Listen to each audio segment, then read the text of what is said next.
नमस्कार मंडळी, आज मस्त आपण शेवभाजी रेसिपी करणार आहोत।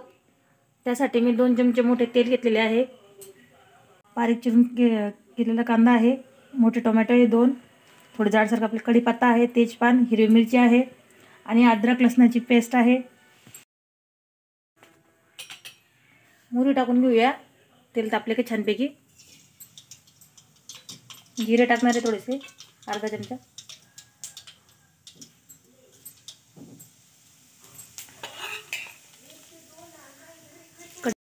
तेजपान, हिरवी मिरच्या, बारीक चिरून घेतलेला कांदा,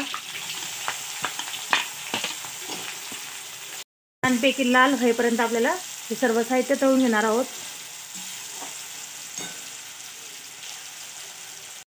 अद्रक लसणाची पेस्ट टाकून घेऊया आपण, छानपैकी तेही फ्राय करून घेऊया।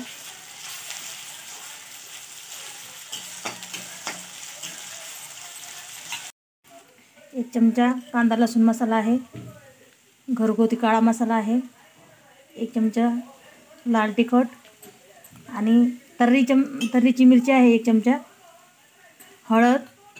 हे सर्व आपण पाणी टाकून 2 चमचे मिक्स करून घेणार आहोत। किचन किंग मसाला आहे। कांदाही छानपैकी लाल झालेला आहे, आता गुलाबी तयार झालेला आहे। आता टोमॅटो टाकून घेऊया आपण, थोडं जाडसरच आहे टोमॅटो। फुटाणे डाळची मी मिक्सरमधून अशी बारीक पावडर करून घेतलेली आहे, बघू शकता। ही भाजीसाठी खूप छान लागते, टेस्टी होते ही भाजी। आपण हिचे 1 चमचाभर टाकणार आहे भाजीला।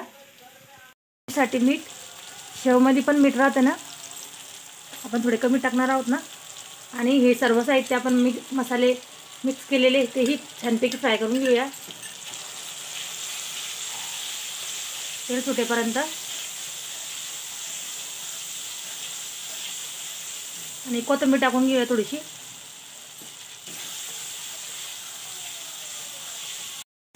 डाळे पावडर फुटाणे डाळची 1 चमचा टाकलेली आहे,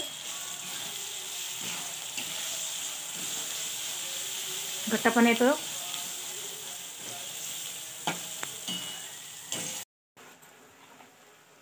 ते आपण ह्या मसाल्याच्या वाटीत छानपैकी फेटून टाकून घेऊया। ह्या प्रकारे फेटून घेतलेले दही तेही टाकून घेऊया आपण 1 चमचाभर। खूप टेस्टी लागते भाजी। 2 मिनिटं छानपैकी फ्राय करून घेणार। आता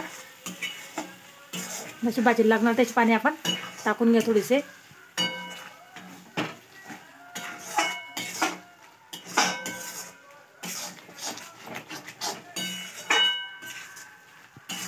लागले तेवढे शेवसाठी भाजीसाठी पाणी टाकणार आहे ना, मी दीड ग्लास पाणी टाकलेले आहे। छान उकळी लागली तर आपण आता शेव टाकून घेऊया। थोडीशी कस्तुरी मेथी हे टाकून घेऊया छानपैकी।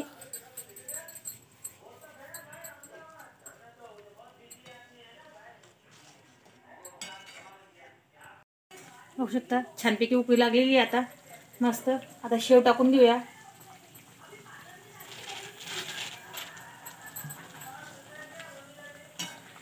5 मिनिटं मस्तपैकी शिजून घेणार आपण मध्यम गॅसवर।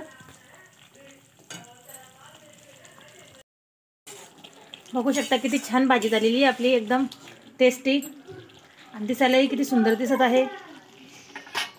रेसिपी कधी आवडली लाईक शेअर कमेंट नक्की करत जा।